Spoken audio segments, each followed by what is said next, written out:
Okey, kita tengok Jepun punya kepala otak dalam dia punya tu junction box macam mana dia buat Dekat Malaysia confirm 100%, 100 bukan 100%, 110% Ajab Malaysia tak ada buat ni macam kan? Tak ada kan? Ini kepala otak Jepun saja ada buat ni macam, betul? So tengok dia betul-betul waterproof ke tak ada. Dia mana ada waterproof? Tengok sini surau lubang, sini surau lubang. Macam mana lagi ada waterproof sini? Hari semalam dia orang buka. Dia orang buka punya hal sudah jadi ni macam lah. Oh, kalau tak ada dia mesti 100% waterproof punya kan. Ni buka tengok. Bukan Japan punya otak bersama. Sini ni orang punya otak. Jangan cakap nanti orang cari lu kepala otak dia. Setari tengok. Tengok. Oh yo. Getar ni getar kan? Getar. Oh, buka. Ni tengok macam mana? Tengok dia tak ada sompong pun macam buka, mana jalan. Lu tengok dia punya watak macam mana punya watak.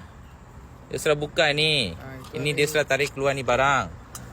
Okay, so ini barang dia sudah tarik keluar. Okay, ini macam mana, just tolak saja. Tara skru kanan ke tara ke atas. Macam mana mau taruh? Pendek wayar. Dia ikat atas sudah ikat. Mesti pendek lah. Pendek dia sudah ikat. Tak apa. Sekarang buat apa? Ni wire you tengok dekat atas sana ada extra wire ke tak ada dekat sana. Kalau ada kasih tarik tu wire, kasih sini, kasih dia panjang sikit, ni kasih lepas. Sikit panjang.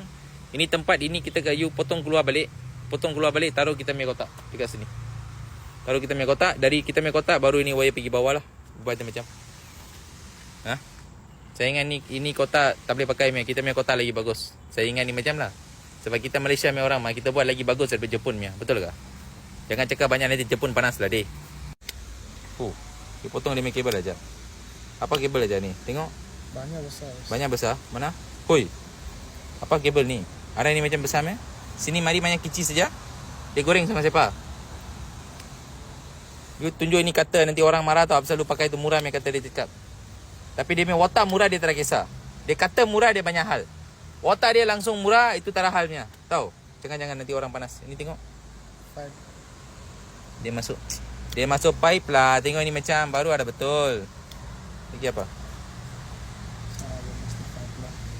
Pipe lah. Kita apa ni buka. Tukar kita punya kotak dekat sini lah. Okey Ini kabel lah. Kita cakap lebih pandai punya kabel. Lu tahu apa pasal? Dulu sekali punya kabel dia mari dalam ada besi. Dalam ada macam lam, bukan besi lam. You pakai tu kata hancur saya punya kata. Nanti dia cakap lam mahal punya kata pakai boleh potong. Kepala otak dia lu berapa mahal punya kata lu pakai pun kalau lu potong lam besi mesti kata rosak. You mesti mau pakai tu apa kata tu potong besi punya kata. Ini kabel dia taruh besi dekat dalam. Dia pakai apa? Dia taruh kain. Tengok. Nampak? Dia taruh kain pula. Lain macam setiap kali dia ada satu baru punya idea lah. Saya pun tak tahu apa macam dia boleh fikir lah cap. Tengok, sekarang sudah ada idea baru. Macam mana dia buat idea saya pun tak tahu dia. Macam-macam lah dia punya idea.